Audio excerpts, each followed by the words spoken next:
اعوذ باللہ من الشیطان الرجیم بسم اللہ الرحمن الرحیم والصلاة والسلام علی اشرف الانبیاء والمرسلین نبینا محمد صلی اللہ علیہ وآلہ وسلم والحمد للہ رب العالمین۔ میں بہت معذرت خواہ ہوں، آپ نے فرمایا کہ قرآن اور کتاب کے اندر کیا فرق ہوتا ہے، تو بالکل جناب، جس کتاب میں زیر زبر کے اوپر نیچے ہونے سے یا پیش کے لگنے سے معنی تبدیل ہوتا ہو، وہاں پر یہ کیسے ممکن ہے کہ پورا ایک جملہ جو ہے، ایک لفظ جو ہے وہ تبدیل ہو جائے اور ہم اس کے ایک ہی معنی لیں۔ تو قرآن با کمال اور با جمال اس لیے ہے کہ اس میں ایک معنی کے لیے دو الفاظ موجود نہیں ہیں۔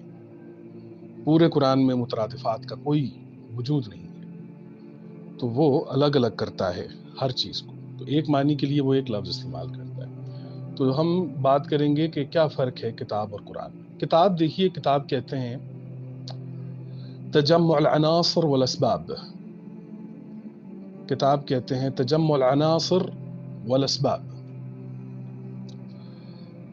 کتاب الحوادث ہے، حوادث کی ایک کتاب ہے۔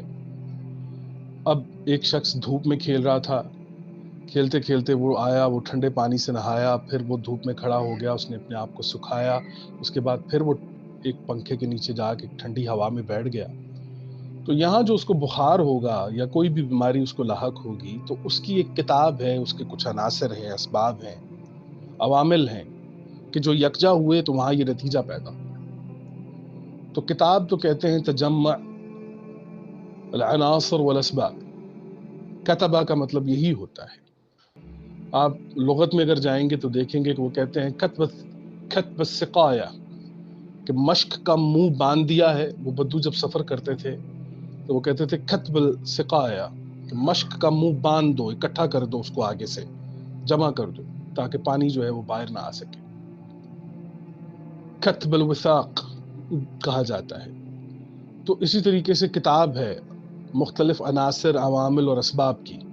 کتاب الموقوت کا لفظ وقت کی ایک کتاب ہے، حوادث کی ایک کتاب ہے، فطرت کی ایک کتاب ہے، عمل اور نتائج کی ایک کتاب ہے۔ تو یہ تجمع العناصر والاسباب ہے۔ تو ایک تو یہ، دوسرا کتب، وہ میں آپ عرض کر چکا ہوں، کتاب العناصر والاسباب۔ تو ایک معنی جو عام مفہوم میں ہمارے ہاں بھی لیا جاتا ہے، اس کا مطلب کہ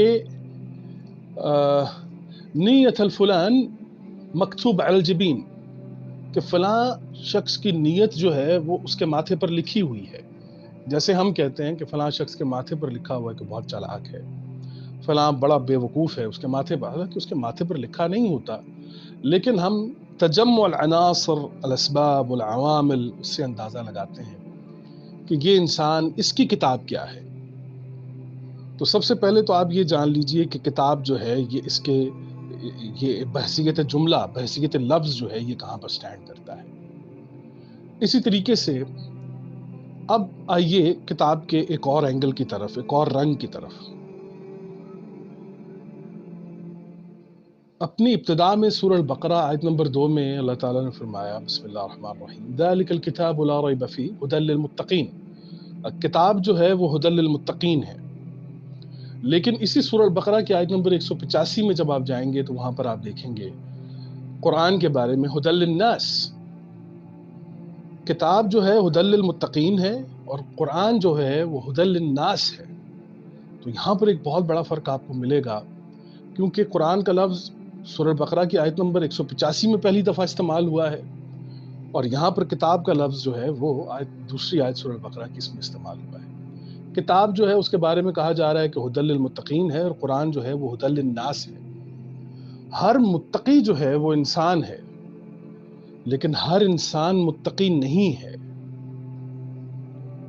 ہر متقی انسان ہے، ہر انسان متقی نہیں ہے۔ تو یوں کتاب کا جو ایک الگ رنگ ہے وہ یہ ہے، ایک کتاب تو یہ ہے جو میرے ہاتھ میں اٹھائی ہوئی ہے قرآن کی شکل، ایک کتاب ہے زمانے کی کتاب، وہ جو میں نے آپ کو بتایا کہ کتاب الحوادث، کتاب الوقت، کتاب الطب، کتاب الفطرہ، کتاب العمل والنتائج۔ اب یہ کتابیں ہیں، فیہا کتب قیم، تو یہ کتابیں ہیں مختلف۔ ایک زمانے کی کتاب ہے جو فطرت کی شکل میں بکھری پڑی ہے ہمارے سامنے، اس میں وقت بھی ہے، فطرت بھی ہے، وسائل بھی ہیں، مسائل بھی ہیں، یہ تمام تر چیزیں۔ ایک کتاب وہ ہے جو آپ کے ہاتھ میں اٹھائی ہوئی ہے۔ تو ہوگا یہ کہ جب آپ اس کتاب کو دیکھیں گے، تو اس کو جب آپ پڑھیں گے، تو وہ جو کتاب جو زمانے کی شکل میں بکھری پڑی ہے آپ کے سامنے، جسے آپ مشاہداتی انداز میں پڑھتے ہیں، جسے آپ مشاہداتی انداز میں سمجھتے ہیں، تو ہوگا یہ کہ وہ زمانہ مشاہداتی انداز میں اس کتاب کی تصدیق کرتا ہے، اگر یہ اللہ کی کتاب ہے، اور واقعی یہ اللہ کی کتاب ہے، ہمارا ایمان ہے۔ اور اسی طریقے سے زمانے کی تصدیق یہ کتاب کرتی ہے، یہ کتاب زمانے کی تصدیق کرتی ہے، اور زمانہ اس کتاب کی تصدیق کرتا ہے۔ یوں کتاب کے یہ دو پہلو ہیں، دو رنگ ہیں، اس کو بھی سمجھنا بہت ضروری ہے، بہت اہم ہے۔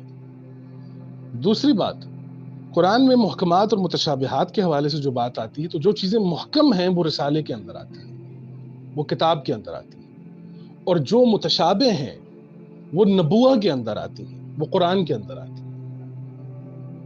ہے۔ تو قرآن اور کتاب دونوں ایک ہی ہیں۔ ہمارے ہاں جو اس کو مطلب لیا جاتا ہے کہ یہ قرآن یہ کتاب ہے، کتاب قرآن ہے، ٹھیک ہے، ایک انداز میں ہم اس کو ایک ہی سمجھ رہے ہوتے ہیں، لیکن قرآن کے اندر ان دونوں چیزوں کے معنی اور مفاہیم کے اندر جو قرآن بڑا لطیف فرق کرتا ہے، اس کو بھی جاننا ہمارے لیے بڑا ضروری ہے۔ تو محکمات کے اندر جب آپ دیکھیں گے تو وہ رسالہ جو ہے وہ محکم ہے۔ متشابہ میں وہ جب کہتا ہے کہ اذا زلزلت الارض زلزالها، تو یہ متشابہ میں آ جاتا ہے۔ اب وہ زلزال کس قسم کا ہے، کب آئے گا، کس طرح کا ہے، یہ نبوہ ہے، یہ نبوہ ہے۔ آسان ترین انداز میں آپ سمجھیے کہ محمد صلی اللہ علیہ وسلم کی رسالت جو ہے وہ یہ کتاب ہے، اور آپ کی شریعت اور نبوت جو ہے وہ قرآن ہے۔ اسی طریقے سے عیسیٰ علیہ السلام کی رسالت جو ہے وہ یہ کتاب ہے، لیکن عیسیٰ علیہ السلام کی شریعت اور نبوت جو ہے وہ انجیل ہے۔ اسی طریقے سے سابقہ انبیاء کی رسالت جو ہے وہ کتاب ہے، لیکن وہاں نبوت تورات بھی ہے، وہاں نبوت زبور بھی ہے۔ تو وہ نبوت اور شریعت ہے، تو یہ ایک بنیادی فرق۔ اب آئیے قرآن کی طرف۔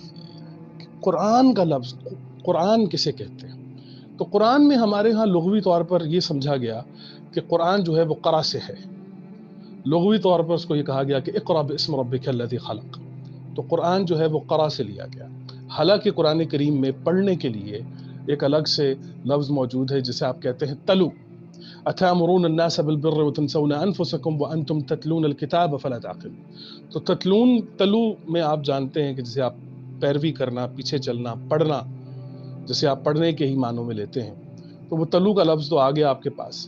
تو اقرا کے لفظ کو بھی دیکھنا ہوگا کہ یہ اس کو جسے ہم پڑھائی کہتے ہیں، اور یہیں سے ہم نے اقرا سے قرآن لے لیا، ایسا نہیں ہے۔ قرآن کریم میں سورہ طہ آیت نمبر 51 کے اندر موسیٰ نے پوچھا، فرعون نے پوچھا موسیٰ علیہ السلام سے کہ فما بال القرون الاولی، جو پہلی قرون گزری ہیں، جو پہلے زمانے لوگ گزرے ہیں، ان کے بارے میں آپ کیا کہتے ہیں؟ تو انہوں نے کہا کہ ان کا علم جو ہے وہ رب کے پاس ہے، کتاب میں۔ ان کا علم جو ہے وہ رب کے پاس ہے، وہ کتاب میں ہے۔ تو اب یہاں پر دیکھیے کہ قرن کا لفظ استعمال ہوا ہے، اور ماضی کے قرن کے بارے میں پوچھا گیا ہے موسیٰ علیہ السلام سے، تو انہوں نے انکار کر دیا کہ میرے پاس نہیں ہے، یہ علم اللہ کے پاس ہے۔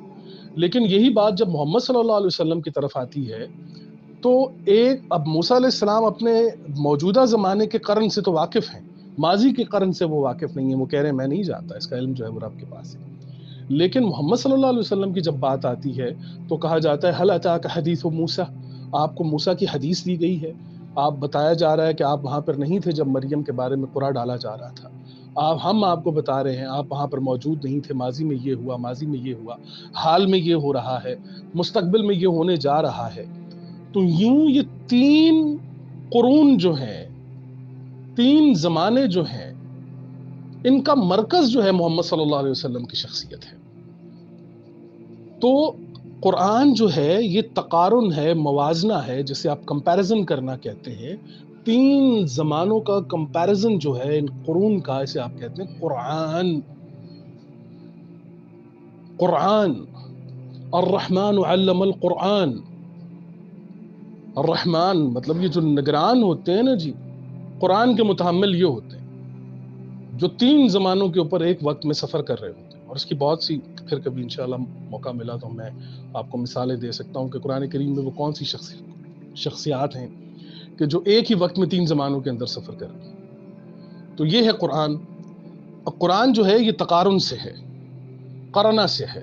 تو موسیٰ سے جب پرانے قرون کے بارے میں پوچھا گیا تو آپ دیکھیں گے کہ موسیٰ علیہ السلام، عیسیٰ علیہ السلام اور تمام سابقہ انبیاء کے حوالے سے جب آپ دیکھیں گے قرآن کریم میں، تو وہ ماضی کی خبر دیتے ہوئے بہت مائنر انداز میں آپ کے ساتھ بات کریں گے. مخاطب ہوں گے، ماضی کی کوئی بات کریں گے تو بہت ہی مائنر انداز میں. اسی طریقے سے مستقبل کی بات کریں گے تو بڑے کریں گے لیکن بڑے مائنر انداز میں.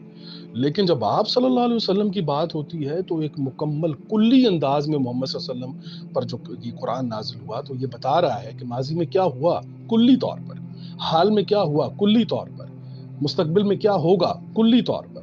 تو یہ تقارن جو ہے نا، یہ ہے قرآن. یہ ہے قرآن. تو اب میں آپ سے آخری بات کروں گا، چونکہ یہ موضوع جو ہے وہ تھوڑا ثقیل ہے، اس کو سمجھنا ذرا تھوڑا سا مشکل ہو جاتا ہے عام طور پہ لوگوں کے لیے. اور یہاں پہ ایک اور بات بھی میں ضمناً کہتا چلوں کہ جب موسیٰ سے کہا گیا کہ فما بال القرون الاولیٰ، تو انہوں نے کہا کہ اس کا علم جو ہے وہ رب کے پاس ہے فی الکتاب. میں پڑھ دیتا ہوں بلکہ آیت، رکیے گا. اعوذ باللہ من الشیطان الرجیم، بسم اللہ الرحمن الرحیم. قال فما بال القرون الاولیٰ قال علمها عند ربی فی کتاب لا يضل ربی ولا ينسى. قال علمها، انہوں نے کہا کہ اس کا علم جو ہے عند ربی، میرے رب کے پاس ہے، فی کتاب، کتاب میں. تو اب جو ایک گروہ جو ہے وہ یہ کہہ رہا ہے کہ یہ وہی کتاب ہے جو ازل سے تمام انبیاء کے پاس چلتی چلی آ رہی ہے، اور وہ ان کا موقف جو ہے کچھ اس طرح کا ہے کہ یہی کتاب ہے جو سب کو دی گئی ہے. تو یہ بڑا زبردست موقع تھا کہ یہاں پر وہ کہتے کہ قال موسیٰ علیہ السلام کہتے کہ بالکل یہ میرے پاس کتاب کے اندر موجود ہے، میں آپ کو بتا دیتا ہوں. لیکن انہوں نے کہا کہ قال علمها عند ربی فی کتاب. اب ماضی کی کتاب جو ہے وہ تو میرے رب کے پاس ہے، جو آگے چل کے محمد صلی اللہ علیہ وسلم کو عطا کی گئی ہے، جو آگے چل کے محمد صلی اللہ علیہ وسلم. تو یہ تو اس رب کی تقسیم ہے کہ کسی کے حصے میں عمل آئے گا، کسی کے حصے میں نتیجہ آئے گا. یہ تقسیم میری اور آپ کی نہیں ہے. تو موسیٰ علیہ السلام کے حصے میں یہ آیا کہ انہوں نے کہا کہ قال علمها عند ربی، انہوں نے کہا عند ربی، اس کا علم جو ہے میرے رب کے پاس ہے، فی کتاب، ان کتاب میں. تو انہوں نے یہ کیوں نہیں کہا کہ قال علم عندی فی الکتاب، اس کا علم بالکل میرے پاس کتاب کے اندر موجود ہے. تو چونکہ یہ بظاہر یہ بات یہ کرنی کہ کتاب جو ہے وہی کتاب ہے جو ازل سے چلتی چلی آ رہی ہے، تو قرآن جو انسان ہے یا انسانیت جو ہے یہ پری پلانڈ پوزیشنز کے لیے اس کی کبھی متحمل نہیں ہو سکتی. پھر آپ کس چیز کے با اختیار ہیں، کس چیز کا چانس اینڈ چوائس ہے آپ کے پاس کہ آپ کی زندگیوں کے، آپ کے تمام تر فیصلے جو ہیں وہ کر دیے گئے ہیں. تو پھر کتاب کے وہ تجمع العناصر والاسباب کو اور عمل کو آپ کہاں لے کر جائیں گے؟ تو ایک تو یہ بات ہے. دوسرا میں آپ سے عرض کر رہا تھا کہ قرآن کو جب آپ دیکھیں گے تو وہ ہے کہ قرون الاولیٰ کے بارے میں موسیٰ علیہ السلام کے پاس کوئی بات نہیں. انہوں نے کہا اس کا علم جو ہے وہ میرے رب کے پاس ہے. لیکن آپ صلی اللہ علیہ وسلم کے بارے میں جب بات آتی ہے تو آپ صلی اللہ علیہ وسلم ماضی میں سفر کر رہے ہیں، آپ حال میں سفر کر رہے ہیں، آپ مستقبل میں سفر کر رہے ہیں. تو یہ ہے قرآن.